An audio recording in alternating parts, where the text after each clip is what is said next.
বাস্তব কি না এটা আপনারা ভাবেন। প্রধানমন্ত্রী আর আমাদের বিজেপি প্রার্থীর কথোপকথন হচ্ছে টেলিফোনে। আচ্ছা, মমতাদি তো আমাদের মুখ্যমন্ত্রী, মা চুপ চুপ প্লিজ মা।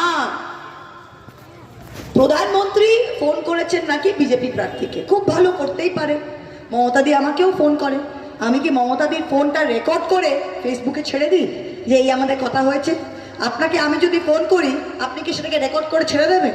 প্রধানমন্ত্রী ক্যান্ডিডেটকে ফোন করেছে, সেটা রেকর্ড করে বিশ্বময় সেটাকে তারা ছড়িয়েছে। কি কথা হয়েছে প্রধানমন্ত্রী, মানে আপনি শোনেন, মানে এর থেকে বেশি কমেডি কমেডি ওই হাসির সিনেমা দেখতাম না আগে আমরা, জহর ভানু, এটা জহর ভানু সিনেমার থেকেও এক কাটি ওপরে। কি গল্পটা কি? প্রধানমন্ত্রী বলছে হাম জব ছোটা থে, হাম গুজরাট মে স্কুল মে পড়তে থে।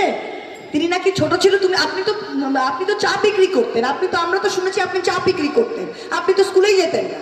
এখন বলছে আমি যখন স্কুলে ছিলাম তখন আমি গুজরাটে স্কুলে ছিলাম, तब हम कृष्णचंद्र राय का समाज सुधार का बारे में पढ़े हैं।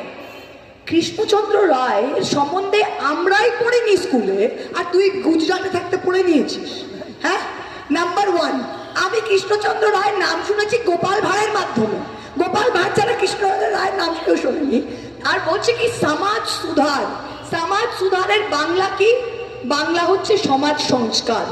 আরে বেকুব, বাংলায় সমাজ সংস্কার করেছে রামমোহন রায়, কৃষ্ণচন্দ্র রায় নয়, বোঝেন? 3 दिन আগে বালুরঘাটে এসছে, বলে কিনা বালুঘাট কে ভাই ওর বহনো, বালুঘাট কে ভাই ওর বহনো, বালুরঘাটকে বলছে বালুঘাট। তার আগে অমিত শাহ এসে বলে গিয়েছে বেলুর ঘাট। বিবেকানন্দকে নিত্যানন্দকে তাই জানে না, তারা ভোট চাইছে। আর তাদের ভোট চাওয়ার রাজনীতিটা দেখেন আপনারা। আমি ভোট চাইছি, আমি তো প্রত্যেকটা জায়গায় যাচ্ছি, হ্যাঁ কি না? আমি চাইছি কেউ পঞ্চায়েতেও যদি ভোটে দাঁড়ায়, সে কি চাইবে? প্রত্যেকটা বাড়ি বাড়ি গিয়ে ভোটটা তো চাইবো। আমি চাচ্ছি, আমি তো মুসলমান পাড়ায়ও যাব, সর্দার পাড়ায়ও যাব, হিন্দু পাড়ায়ও যাব। আমার কাছে তো ধর্ম দেখে ভোট নয়, আমি সবার কাছে আবেদন করব তৃণমূল কংগ্রেসকে ভোটটা দিও, যেই প্রার্থী দাঁড়ায়। বিজেপি আপনারা ভেবে নিন, ওরা এমন ভোটের রাজনীতি করছে, ওরা মাইনরিটি এলাকা, সংখ্যালঘু এলাকাতে যাচ্ছেই না। ওরা ভেবেই নাই যে ভারতবর্ষের 30 কোটি সংখ্যালঘু মানুষ, মুসলমান মানুষই নয়, তাদের ভোটের দরকারই নেই। 303টা বিজেপি, ভাবা যায় আপনারা? তারা রাজধর্ম পালন করবে, তারা সিংহাসনে বসবে? হ্যাঁ, যে মানুষ সকলের ভোট চাইতে পারে না, সে সকলের প্রতিনিধিত্ব করবে? খালি বাজারে বাজারে, আমি খালি দেখছি ছবিতে, বাজারে বাজারে গিয়ে নমস্কার করছে। ভাই আমি ভোট করি, 16 বছর নদিয়া জেলার মাটিতে 2008 থেকে রাজনীতি করছি। আমার শরীর, আমার স্ট্যামিনা, আমাদের দল, আমাদের সংগঠন, তবুও নাকে রক্ত উঠে যাচ্ছে 42 ডিগ্রি গরমে ভোট করতে গিয়ে। বাস্তব কি না? হ্যাঁ, আপনি 1 মাস সার্ভিস দিতে পারবেন না, 5 বছর তো দূরে থাক। আপনারা আমাকে চ্যালেঞ্জ করছেন, মানুষ জবাব দেবেন। এবার কিন্তু 63 পঞ্চায়েতে আমি 1 ভোটের লস খেতে রাজি নই, এটা আমার সম্মানের লড়াই। হ্যাঁ কি না আপনারা বলেন? হ্যাঁ কি না? এটা আমার সম্মানের লড়াই। আমি 1 লক্ষ ভোটের ওপর জিতে 4 জুন ওদের মুখে ঝামাটা ঘষে দিতে চাই,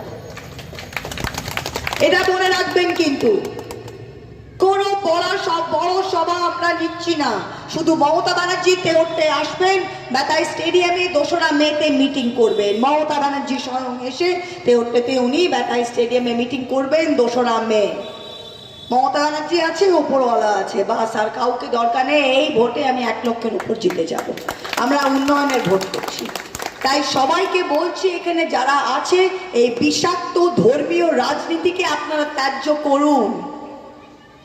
ওরা কারো নয়, ওরা বলে ওরা হিন্দুর আসামে 12 লক্ষ হিন্দু টুটি চেপে দিয়েছে। প্রথমে সিএ করবে, তারপর বেনাগরিক করবে, এটা বোঝেন? আমার সোনার হরিণ চাই, আমার সোনার হরিণ চাই, আমার যা ছিল তা গেল, যা নেই তা হচ্ছে। বুঝতে পারলেন? আপনারা সেই নাগরিকত্ব করে যা আছে তাও চলে যাবে, এইটা বোঝেন? এটা যে কত সাংঘাতিক, এটা বোঝেন, এটা আমরা খুব দেখেছি। আর মোদিজি তো পাগল হয়ে গেছে। ওরা আমার পেছনে এত লেগেছে কেন, বলে কি ইডি সিবিআই। আমার হাসি পায়, হাসি পায়। সিবিআই এসে আমার বাড়িতে 82টা শাড়ি গুনেছে। আমি খুব ভালো গো, কি বল, ভয় ভয় বেরোচ্ছে যখন বাড়ি থেকে, রাজেশকে বলছে হাম লোগ কো সাবধান সে নিকাল দো গাড়ি में। ওরা ভাবছে বোধহয় আমরা পিটিয়ে দেবো। আমরা আবার বললাম খেয়ে দিয়ে যাও, তোমরা খেয়ে অনেকক্ষণ থেকে ডিউটি করছো, খাবার দাবার ডিনার টিনার করে যাও।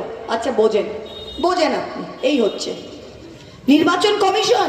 নির্বাচন কমিশন আমি যেখানে যাচ্ছি রেকর্ড করছে, খুব ভালো রেকর্ড করেন। কালকে কেস ঢুকবে, পরশু কেস ঢুকবে।